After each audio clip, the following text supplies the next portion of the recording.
कहानी की शुरुआत होती है एक बहुत ही अंधेरी और उदास रात से। साल है 1940 का और शहर है न्यूयॉर्क। लेकिन ये वो न्यूयॉर्क नहीं है जिसे हम फिल्मों में देखते हैं। यहाँ की रोड और गलियों में कचरा बिखरा है, लोग एक दूसरे से नफरत करते हैं और पूरी दुनिया में डर का माहौल है। डर इस बात का है कि अमेरिका और रूस के बीच कभी भी एटम युद्ध शुरू हो सकता है। हर जगह दंगे हो रहे हैं और लोग पागलों की तरह चिल्ला रहे हैं। इसी माहौल के बीच हम एक बहुत ऊंची और आलीशान बिल्डिंग के अंदर चलते हैं। वहाँ एक कमरा है जहाँ टीवी चल रहा है। उस कमरे में एक भारी भरकम शरीर वाला आदमी बैठा है जिसका नाम है एडवर्ड ब्लैक। ब्लैक कोई आम आदमी नहीं था, उसे दुनिया कॉमेडियन के नाम से जानती थी। वह एक ऐसा सुपर हीरो था जिसने सालों तक सरकार के लिए बहुत ही खतरनाक और गंदे काम किए थे। वह चुपचाप बैठा शराब पी रहा है और टीवी पर जंग की खबरें देख रहा है। अचानक उसके कमरे का दरवाजा तेजी से खुलता है। एक साया अंदर आता है। ब्लैक को समझ आ जाता है कि उसकी मौत उसे तलाशते हुए आ गई है। वह हमलावर इतना ताकतवर है कि ब्लैक जैसा पुराना शिकारी भी उसके सामने कमजोर हो जाता है। दोनों के बीच एक भयानक फाइट शुरू होती है। मुक्के चलते हैं, कांच टूटा है और पूरे कमरे में खून की बूंदें बिखर जाती हैं। वह हमलावर ब्लैक को उठाकर दीवार पर पटकता है और अंत में उसे उठाकर विंडो से नीचे फेंक देता है। कई मंजिल ऊपर से गिरते हुए ब्लैक की मौत हो जाती है। जब उसकी लाश रोड पर गिरती है तो उसके सीने पर लगा वो छोटा सा स्माइली फेस वाला बिल्ला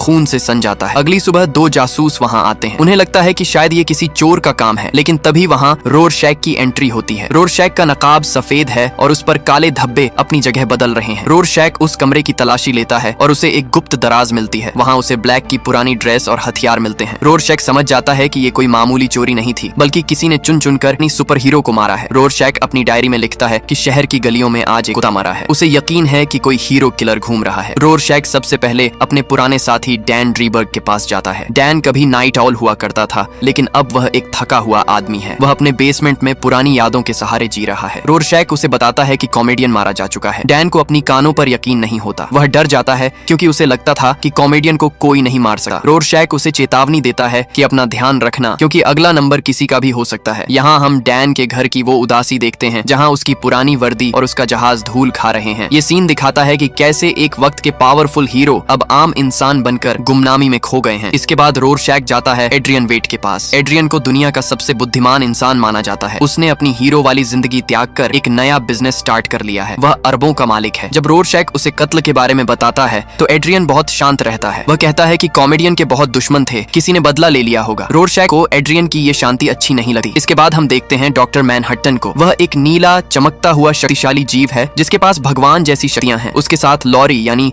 सिल्क स्पेक्टर रहती है। रोरशैक उन्हें भी सावधान करता है। डॉक्टर मैनहट्टन को किसी की मौत से कोई फर्क नहीं पड़ता। वह समय को अलग तरीके से देखता है। सीन चेंज होता है और हम देखते हैं एक टेलीविजन को जिसपे डॉक्टर मैनहट्टन एक लाइव इंटरव्यू देने आए हैं। पूरी दुनिया की नजरें उन पर टिकी हैं क्योंकि वे अमेरिका के सबसे ताकतवर रक्षक और दुनिया के सबसे शक्तिशाली जीव हैं। लेकिन इस इंटरव्यू में कुछ ऐसा होने वाला था जिसकी कल्पना किसी ने नहीं की थी। जैसे ही इंटरव्यू शुरू होता है, रिपोर्टर्स डॉक्टर मैनहट्टन से उनके विज्ञान और उनकी शक्तियों के बारे में सवाल पूछने के बजाय उन पर बहुत ही भयानक आरोप लगाना शुरू कर देते हैं। एक रिपोर्टर तैनात होकर पूछता बोलता है, डॉक्टर मैनहट्टन के साथ सालों तक काम करने वाले वैज्ञानिकों और उनके करीबी दोस्तों को कैंसर हो गया है। यहाँ तक कि उनकी पुरानी प्रेमिका जेनी स्लेटर भी कैंसर की आखिरी स्टेज पर है और मर रही है। स्टूडियो में शोर मच जाता है। लोग चिल्लाने लगते हैं कि डॉक्टर मैनहट्टन एक मसीहा नहीं बल्कि एक चलता फिरता कैंसर है। डॉक्टर मैनहट्टन जो समय को देख सकते हैं और एटम हमले को भी रोक सकता है। मैनहट्टन इस इंसानी नफरत और चीख पुकार के सामने बेबस नजर आते हैं। उन्हें पहली बार एहसास होता है कि उन्होंने इंसानों के लिए अपनी जान दांव पर लगाई, लेकिन ये इंसान उन्हें एक बीमारी समझ रहे हैं। वे इतने दुखी और गुस्से में आ जाते हैं कि कैमरे के सामने ही चिल्लाता है और अचानक वहाँ से गायब होकर सीधे मंगल ग्रह पर चला जाता है। डॉक्टर मैनहट्टन का धरती से जाना कोई छोटी बात नहीं थी। जैसे ही यह खबर रूस को पता चलती है, पूरी दुनिया का नक्शा बदलने लगता है। अब अमेरिका के पास कोई सुरक्षा कवच नहीं बचा था। रूस को लगता है कि अमेरिका अब कमजोर हो चुका है और वह कभी भी एटम हमला कर सकता है। पूरी दुनिया में कयामत की घड़ी की सुई आधी रात के और करीब पहुंच जाती है। इसी बीच साजिश का अगला निशाना बनता है एड्रियन वेट। एड्रियन अपनी कंपनी के दफ्तर में बैठा होता है। तभी एक सफाई कर्मचारी के भेष में आया एक हमलावर उस पर गोलियां चलाना शुरू कर देता है। एड्रियन, जो दुनिया का सबसे तेज दिमाग वाला इंसान है, अपनी फुर्ती से गोलियों को चकमा देता है और हमलावर को दबोच लेता है। लेकिन वह हमलावर एक जहरीला कैप्सूल खाकर अपनी जान दे देता है। जब ये बात रोरशैक को पता चलती है तो रोरशैक अब और भी पागलपन के साथ सबूत ढूंढने लगा है। वह एक पुराने विलेन मोलोक के घर पहुंचता है जिसे कॉमेडियन के जनाजे पर छिपकर रोते हुए देखा गया था। मोलोक रोरशैक को बताता है कि कॉमेडियन मरने से पहले उसके पास आया था। वह बहुत डरा हुआ था और कह रहा था कि उसने कुछ ऐसा देख लिया है जो उसे नहीं देखना चाहिए था। कॉमेडियन कह रहा था कि ये दुनिया एक बहुत भद्दा मजाक कर रही है। रोरशैक को लगता है कि मोलोक और भी बहुत कुछ जानता है, लेकिन जब वह अगली रात वापस आता है तो उसे मोलोक की लाश मिलती है। तभी बाहर पुलिस की कारों का सायरन सुनाई देता है। तब रोरशैक शैक को समझ आता है कि उसे फंसाया गया है। वह पुलिस से बचने के लिए विंडो से कूदता है, लेकिन नीचे सैकड़ों पुलिस वाले उसे घेर लेते हैं। रोरशैक पुलिस से बहादुरी से फाइट करता है। वह अपने नकाब को बचाने की कोशिश करता है, लेकिन आखिरकार वह पुलिस से बच नहीं पाता। पुलिस रोरशैक का मास्क बहुत बेरहमी से उतार देते हैं। जेल के अंदर रोरशैक का सामना उन अपराधियों से होता है जिन्हें उसने खुद घसीट कर अंदर डाला था। जेल का माफिया उसे धमकी देता है, लेकिन रोरशैक खौलता हुआ तेल उस पर फेंक कर सबको दिखा देता है कि वह जेल में डरेगा नहीं। वह कहता है, मैं तुम लोगों के साथ यहाँ बंद नहीं हूँ, तुम सब मेरे साथ यहाँ बंद हो। हम देखते हैं कि डैन और सिल्क स्पेक्टर को, जिन्हें एहसास होता है कि रोरशैक सही कह रहा था, डॉक्टर मैनहट्टन चले गए। रोरशैक जेल में है और अब दुनिया परमाणु युद्ध की ओर बढ़ रही है। डैन अपनी पुरानी धूल जम चुकी वर्दी को फिर से पहनता है और तय करता है कि उसे रोरशैक को जेल से आजाद कराना ही होगा, चाहे इसके लिए उसे पूरी पुलिस फोर्स से क्यों ना मुकाबला करना हो। जेल का एक बहुत खतरनाक माफिया, जिसे बिग फिगर कहा जाता है, वह रोरशैक को मारने की कसम खा चुका है, लेकिन रोरशैक को इसकी कोई परवाह नहीं है। जेल के अंदर एक बहुत ही बेहतरीन सीन है जहाँ रोरशैक का मनोवैज्ञानिक परीक्षण, साइकियाट्रिक इवैल्यूएशन होता है। एक डॉक्टर उससे उसके बचपन के बारे में पूछता है। यहाँ हमें पता चलता है कि रोरशैक इतना कठोर क्यों बना। उसकी माँ एक वैश्या थी जो उसे हमेशा बोझ समझती थी। बचपन में उसे सबने बहुत पीटा, लेकिन उसने कभी हार नहीं मानी। रोरशैक डॉक्टर को बताता है कि उसका मन तब बदला जब उसने एक छोटी बच्ची के किडनैपिंग केस की जांच की थी। जब उसने देखा कि कातिल ने उस बच्ची को मारकर कुत्तों को खिला दिया है, तो रोरशैक के अंदर का इंसान मर गया। उसने उस कातिल को जिंदा जला दिया और उसी दिन से उसने अपना नकाब पहनना शुरू किया। रोरशैक कहता है कि भगवान इस दुनिया को नहीं देख रहा, हम ही हैं जो इस गंदगी को साफ करेंगे। तभी शहर में कुछ गुंडे एक बूढ़े आदमी को परेशान करते हैं। डैन और लॉरी अपनी पुरानी फाइटिंग स्किल्स का इस्तेमाल करते हैं और उन गुंडों को बुरी तरह पीटते हैं। सालों बाद उन्हें फिर से सुपर हीरो होना महसूस होता है। उन्हें समझ आ जाता है कि वे घर पर बैठकर दुनिया को तबाह होते नहीं देख सकते। वह अपना पुराना धूल चढ़ा हुआ ऑल शिप बाहर निकालता है। ये जहाज तकनीक का एक अजूबा है जिसमें लेजर गन्स और कई तरह के गैजेट्स लगे हैं। डैन और लॉरी अपनी पुरानी कॉस्ट्यूम पहनते हैं और रात के अंधेरे में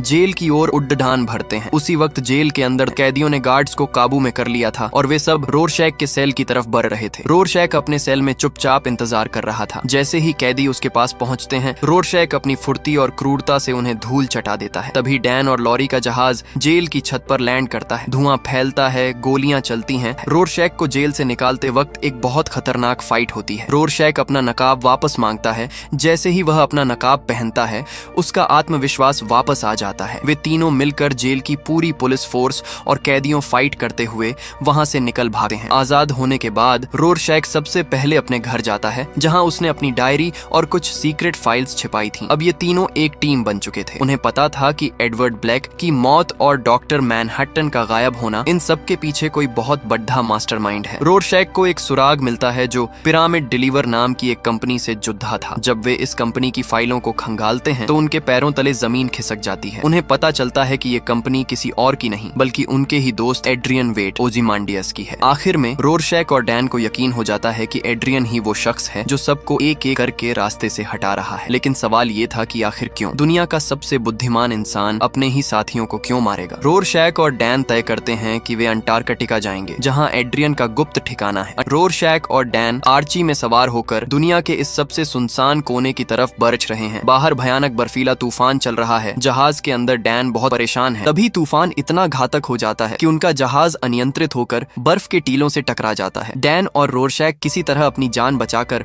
मलबे से बाहर निकलते हैं और पैदल ही एड्रियन के गुप्त महल करनाक की तरफ चलने लगते हैं। दूसरी तरफ मंगल ग्रह पर डॉक्टर मैनहट्टन और लॉरी के बीच एक बहुत ही भावुक और लंबी बातचीत चल रही है। लॉरी डॉक्टर मैनहट्टन को मनाने की कोशिश कर रही है कि वे धरती पर वापस चलें और इंसानियत को बचाएं, लेकिन डॉक्टर मैनहट्टन का कहना है कि दुनिया का अंत होना एक प्राकृतिक प्रक्रिया है, जैसे किसी तारे का टूटना। वे लॉरी को उसकी जिंदगी का एक सच दिखाते हैं जो उसने भुला दिया था। यहाँ हमें पता चलता है कि जिस कॉमेडियन से लॉरी नफरत करती थी, असल में वही उसका असली पिता था। ये जानकर लॉरी टूट जाती है। अब कहानी वापस अंटार्कटिका पहुंचती है। डैन और रोरशैक एड्रियन के महल के अंदर दाखिल होते हैं। यह जगह अंदर से किसी जन्नत से कम नहीं थी, जहां बहुत सारे टीवी स्क्रीन लगी हैं और दुनिया भर की खबरों पर नजर रखी जा रही है। एड्रियन वहां बहुत आराम से बैठा है। वह इन दोनों को देखकर हैरान नहीं होता बल्कि उनका स्वागत करता है। डैन चिल्लाकर उससे पूछता है कि क्या उसने कॉमेडियन को मारा, क्या उसने डॉक्टर मैनहट्टन को बदनाम किया। एड्रियन बहुत शांति से मुस्कुराता है और कहता है, हाँ, मैंने ही ये सब किया। वह बताता है कि कॉमेडियन ने गलती से उसके एक सीक्रेट टापू का पता लगा लिया था, जहां एड्रियन के वैज्ञानिक एक ऐसी मशीन बना रहे थे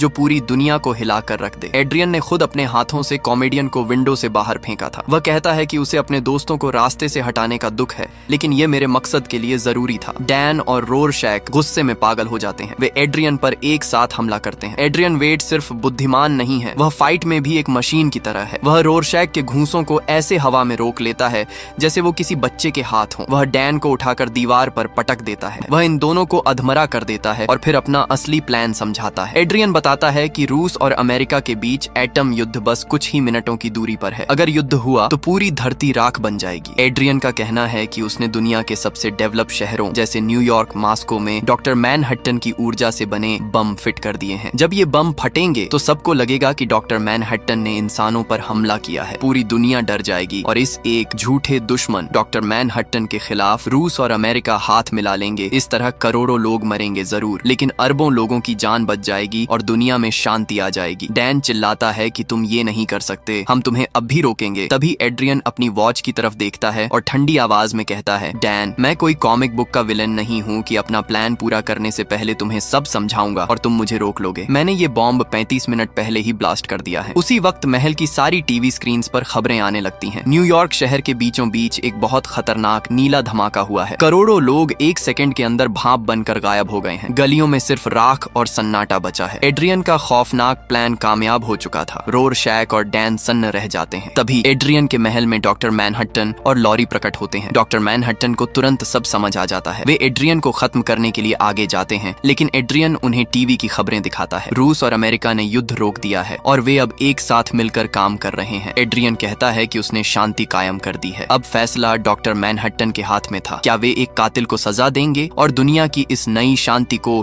फिर से युद्ध में बदल देंगे, या वे इस झूठ को ही सच बने रहने देंगे? एड्रियन के सामने डॉक्टर मैनहट्टन, डैन, लॉरी और रोरशैक थे। एड्रियन ने अपनी वो खूनी शांति दुनिया पर थोप दी थी। टीवी स्क्रीन पर दिख रहा था कि रूस और अमेरिका के राष्ट्रपति एक दूसरे से हाथ मिला रहे हैं। जिस एटम युद्ध से दुनिया दशकों से डर रही थी वो एक पल में टल गया था, लेकिन इसकी कीमत थी न्यूयॉर्क की तबाही। एड्रियन बहुत गर्व से डॉक्टर मैनहट्टन की ओर देखता है और पूछता है, क्या मैंने सही नहीं किया? क्या अंत में सब ठीक नहीं हो गया? यहाँ डॉक्टर मैनहट्टन कहते हैं, एड्रियन, अंत कभी नहीं होता, कुछ भी खत्म नहीं होता। मैनहट्टन जानते थे कि इंसान का स्वभाव नहीं बदलेगा, लेकिन अभी के लिए एक बहुत खतरनाक धर्म संकट सबके सामने था। अगर ये लोग दुनिया को बता देते कि ये धमाके एड्रियन ने किए हैं, तो जो शांति अभी बनी है वो तुरंत खत्म हो जाएगी। लोग फिर से आपस में कटने मरने लगेंगे। डैन और लॉरी बेबस थे। वे जानते थे कि एड्रियन एक राक्षस है, लेकिन वे ये भी जानते थे कि सच बोलने का मतलब है पूरी दुनिया का विनाश। वे दोनों चुप रहने का फैसला करते हैं। वे इस तीखे सच के घूंट को पी लेते हैं कि उन्हें एक कातिल के साथ समझौता करना होगा। लेकिन वहाँ एक शख्स ऐसा था जिसके डिक्शनरी में समझौता नाम का कोई शब्द ही नहीं था। वो था रोरशैक। रोरशैक का चेहरा गुस्से से लाल हो रहा था। वो कहता है,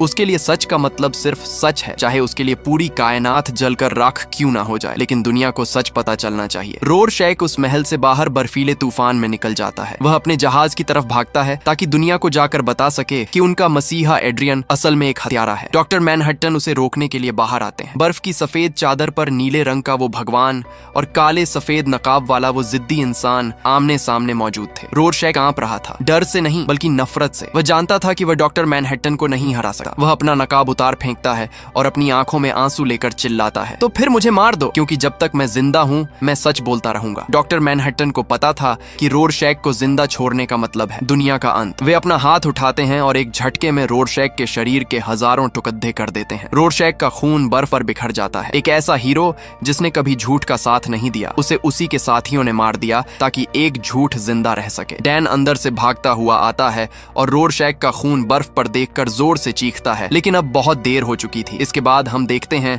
कि एड्रियन अपने महल में अकेला रह गया है। उसे अपनी जीत तो मिल गई, लेकिन उसने अपने सारे दोस्त खो दिए। डॉक्टर मैनहट्टन लॉरी से आखिरी बार मिलते हैं और कहते हैं कि अब उन्हें इस गैलेक्सी में दिलचस्पी नहीं रही। वे हमेशा के लिए धरती को त्याग कर किसी दूसरी आकाश गंगा में जा रहे हैं, जहां शायद वे नई जिंदगी बना सकें। दृश्य बदलता है और हम वापस न्यूयॉर्क की गलियों पर आते हैं। तबाही के बाद अब वहां शांति है, लेकिन ये वो शांति है जो कब्रिस्तान में होती है। लोग एक दूसरे की मदद कर रहे हैं, लेकिन उन्हें ये नहीं पता कि उनकी इस एकता के पीछे कितना भद्दा झूठ छिपा है। डैन और लॉरी अपनी पहचान बदलकर एक आम इंसान की तरह जीने का फैसला करते हैं। इस कहानी में हमें यह दिखाया जाता है कि सच्चाई के सामने ताकतवर आदमी की ही जीत होती है और हमारी कहानी यही खत्म हो जाती है।